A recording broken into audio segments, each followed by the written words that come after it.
Qui n'a jamais culpabilisé d'un acte, d'un choix, d'une opinion ou d'un événement dans sa vie? Je suis musicienne, auteure, compositrice et interprète de mes chansons. Je chante pour m'exprimer, pour transformer mes blessures. La chanson et l'écriture sont devenues une nécessité à 15 ans. Jérôme, le jour de mon anniversaire, la famille m'a laissé croire que j'étais responsable de ta mort. De cette façon, à 15 ans, on m'a interdit d'être heureuse. À 15 ans, la musique et la chanson sont venues sublimer mes douleurs. J'ai eu envie de vous raconter mon histoire à travers 10 épisodes et 2 albums de mes chansons. Et j'aimerais que mon histoire rencontre la vôtre.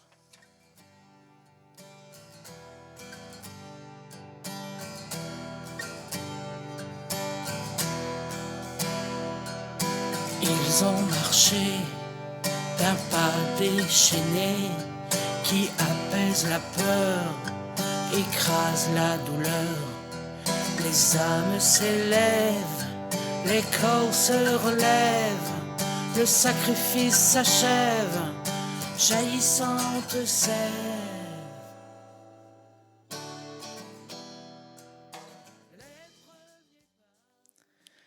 Je suis tout émue, Jérôme, de te faire entendre ici cette toute première chanson que j'ai écrite en 2010, je crois.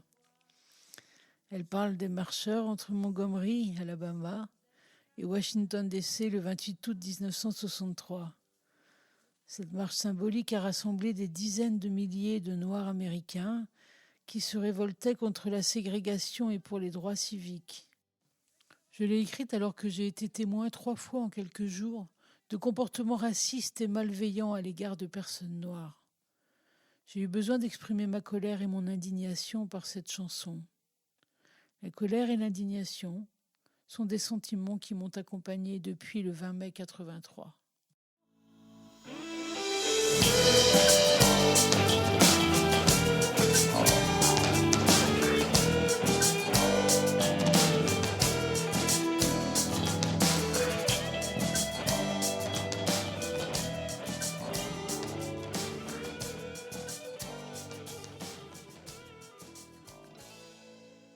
Vendredi 20 mai 1983, jour de mon anniversaire, j'ai 15 ans. Je suis en classe de 3e. La journée est chaleureuse. Mes camarades me font un peu la fête, l'air est léger. Je rentre à la maison. À mon arrivée, depuis la fenêtre d'une chambre, notre mère me demande de prendre mon vélo et d'aller chercher un cierge au presbytère du village pour la profession de foi de François, notre frère. Je m'exécute et au moment d'ouvrir la barrière de la cour, tu t'empresses de me rejoindre avec le petit vélo vert que t'avais réparé tonton Jean. Je refuse dans un premier temps que tu m'accompagnes car jamais tu n'avais fait de vélo sur la route. Mais comme tu étais un petit garçon très doux, très câlin, il a suffi que tu t'accroches à mon cou pour y faire claquer un gros bisou et que je te dise oui. Mais tu fais très attention et on roule doucement. Nous arrivons prudemment après quelques minutes au presbytère. Je pose mon vélo à l'entrée, côté rue. Je te demande de me suivre, mais tu veux rester attendre au portail. J'insiste, toi aussi. Tu préfères m'attendre. J'accepte, je te fais confiance. Pour me rassurer néanmoins, je te demande de ne pas bouger et que j'en ai pour 2 minutes. En effet, en moins de temps que prévu, j'avais récupéré le cierge. Je traversais le jardin vers la sortie. Tu n'étais plus là. J'entends un crissement de pneus, un choc et un grand silence. Je me dirige à toute vitesse vers le lieu de l'accident et là, je te vois étendu sur la route, à 10 mètres environ de la voiture qui venait de te percuter. Tu es inanimé, les jambes dans des positions anormales et je crie, je t'appelle. On ne me laisse pas te toucher, je suis mal, je panique. J'ai peur, j'ai froid, je crie. Je pleure. Un voisin me prend dans sa voiture pour aller prévenir à la maison et l'attente commence. Maman part accompagner les pompiers avec Tantelle et je suis à la maison avec Claire, notre sœur aînée, et François. On tourne en rond, On imagine tous les scénarios, de l'égratignure à la mort. Nous sommes seuls. Notre père a été appelé. Il doit rentrer d'ici 2 ou 3 heures. Vers 19h, maman étant elle arrive, tu es mort. Avant qu'elle ne soit sortie de la voiture, je m'effondre contre le portail en larmes et en cris. Mes jambes ne peuvent me soutenir. Tante-elle se rapproche de moi comme une furie et me dit agressive « Qu'est-ce que tu as fait là ?» La confusion et le désarroi sont immenses. Je suis perdue. Je ne comprends rien à ce qu'elle me dit. Je tente de lui répondre pour bien faire, mais l'instant est si déchirant que je m'en mêle entre larmes et reconstitution de la situation. Les voisins arrivent, la famille. Je m'éclipse dans ma chambre avec François et Claire. Nous nous blottissons tous les 3 dans mon lit. Je me souviens d'un sentiment de torpeur très fort toute la nuit. Le lendemain, la maison se remplit très tôt avec des parents, des amis, consternés, abattus. Ils cherchent à savoir avec délicatesse mais détermination ce qui s'est passé. Je me souviens avoir eu à expliquer le déroulement des faits, sentant la culpabilité qui s'annonçait. Ton corps arrive en fin de matinée, tu es exposé dans la salle à manger sur la table. La tradition ou l'usage veut que ce soit les voisins qui préparent le corps pour une présentation pendant 2 jours et 2 nuits, afin que tout le monde puisse venir te voir une dernière fois. Une fois le défunt préparé, la famille est invitée à entrer dans la pièce devenue mortuaire. C'est un coup de tonnerre dans ma tête. Une bombe qui explose dans mon corps. Une déflagration. Tu ne bouges pas. Tu es réellement mort. J'ai mis un long moment avant de me décider à m'approcher de toi dans cette salle à manger emplie de larmes et de gémissements. Tu es pâle, le visage fermé, habillé de blanc, étendu sur du linge blanc. Ton petit corps sur la grosse table en bois massif, j'ai mal. Oh, j'ai mal de te voir sur une table aussi dure. 2 jours à te regarder, à t'embrasser, à te tenir la main, Jérôme, froide, puis glacée. 2 jours à imaginer le scénario dans lequel tu ne m'aurais jamais accompagné. Tout serait différent. 2 jours à vouloir que tout redevienne normal. Si rien ne s'était passé, nous serions autour de cette même table à célébrer avec toute la famille la communion de François. J'ai 15 ans et 2 jours. C'est le jour de ton enterrement, Jérôme.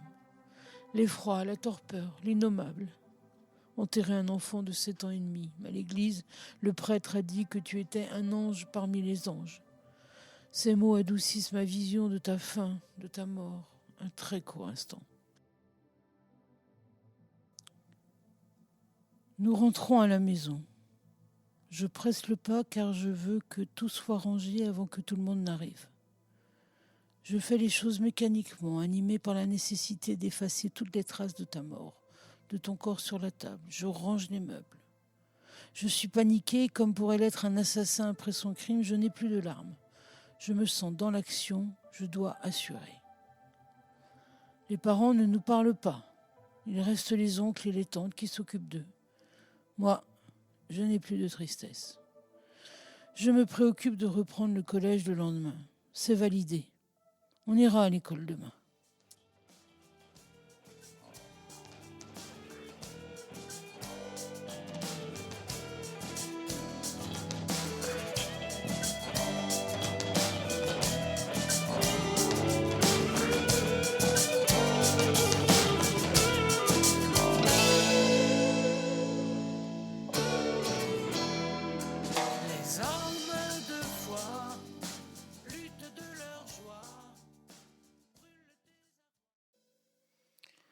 Arrivé au collège, la nouvelle se répand bien vite. Les élèves ne savent pas très bien comment s'adresser à moi. Je n'ai pas le souvenir d'ailleurs d'avoir manifesté ou exprimé quoi que ce soit à mes amis. La vie reprend son cours normal et dans les semaines qui s'enchaînent à l'école, je me sens plutôt bien. Les journées de printemps sont agréables. Quelque temps plus tard, je participe à un week-end de scout. Je passe un très bon moment. loin des larmes de notre mère. Et lorsque je rentre le dimanche en fin d'après-midi, il n'y a personne à la maison. J'ouvre la porte du salon et mon regard est attiré par un grand portrait de toi placé en mon absence sur un meuble central. Je m'effondre dans la pénombre de la pièce vide. De voir ton portrait, au regard aussi intense, c'est comme si on me jetait ma culpabilité au visage. C'est la première fois que je pleure aussi fort depuis ton décès. Les jours suivants, je fais des rêves, des cauchemars. Je suis avec toi et d'autres enfants de ton âge, et dès que je te touche, tu meurs. Idem pour les enfants qui t'accompagnent. À d'autres moments, je suis prise de boulimie. Je mangerai sans limite. Un jour, maman m'a prise en flagrant délit de gourmandise irrationnelle, et faisant le lien avec le rêve que je venais de lui raconter, elle décide de me faire voir un psychiatre. J'y suis allée 3 fois, pas d'échange. J'ai 15 ans, et pour aborder le drame, il me propose de la relaxation. Donc autant te dire qu'après 3 séances, j'ai dit que je ne voulais plus y aller. Je n'en ai rien gardé, sinon de la frustration. Je crois que j'aurais voulu hurler ma détresse et lui parler de toi. Jamais, jamais aucun de nos parents ne m'a demandé comment j'allais, comment je me sentais. Ni avant ta mort d'ailleurs, et ni après. Ils ne se sont pas occupés de ma douleur. Nous ne reparlons de l'accident que pour écouter les plaintes et les douleurs de notre mère. Dès que quelque chose l'a ramené à toi, une photo, un souvenir, qu'il s'agisse d'une chanson, d'un dessert, d'une malice ou d'un copain, le flot de chagrin la submergeait. Et j'étais là, témoin, tenté moi-même de pleurer, non pas pour exprimer ma propre peine, mais pour soutenir celle de maman. Je me comportais de la même façon lors des visites au cimetière chaque dimanche midi. Je me forçais à pleurer, je chouinais, je gémissais, je simulais la tristesse, mais je ne la ressentais pas. Et cela durera des années. Je n'accédais pas à ma peine, j'avais mis un gros couvercle dessus. Je crois quand même que j'étais très en colère, Jérôme. Oui, j'ai ressenti de la colère. Tu m'as désobéi. Je te faisais confiance et tu m'as en quelque sorte trahi, tenté probablement par l'appel de la bicyclette et de la liberté. Bon. Tu sais, personne, ni les parents, ni les adultes de la famille, ni les amis ne m'ont reparlé de l'accident. Était-ce un tabou, une lâcheté ? Personne n'est venu me dire ce que j'aurais eu besoin d'entendre. Par exemple, Béatrice, il est vrai que Jérôme était avec toi, mais à 15 ans, tu ne peux pas être responsable d'un enfant de 7 ans. Ce n'est pas de ta faute. Mais ils ont préféré le silence. Mais le silence était pour eux. Moi, j'ai mis du bruit, de la musique très tôt dans ma vie. Je vous le raconte au prochain épisode. Je vous laisse pour le plaisir avec la chanson « Ils ont marché » en entier et je vous dis à très bientôt.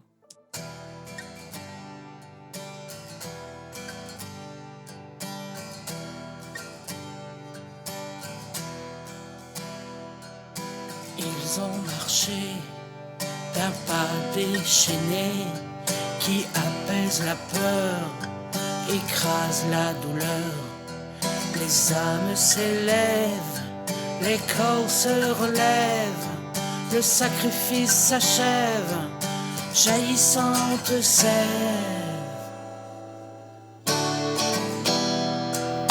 Les premiers pas d'une route longue pour le bataillon des hommes de bois. Le souffle trace le sillon des carcasses, la rage s'essouffle, le peuple est debout.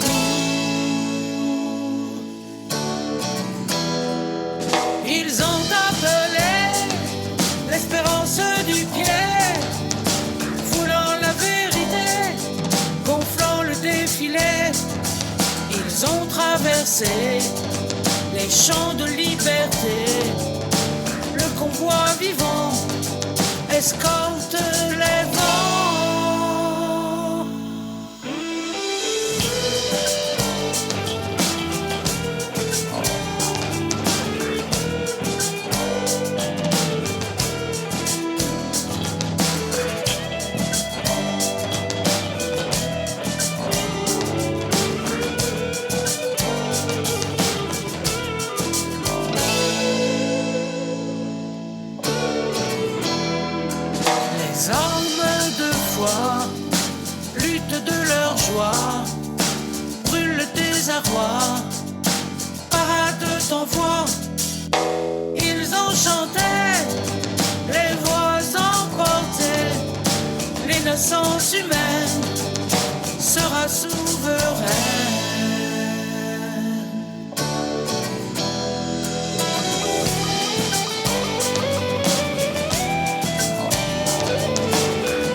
l'innocence humaine sera souveraine.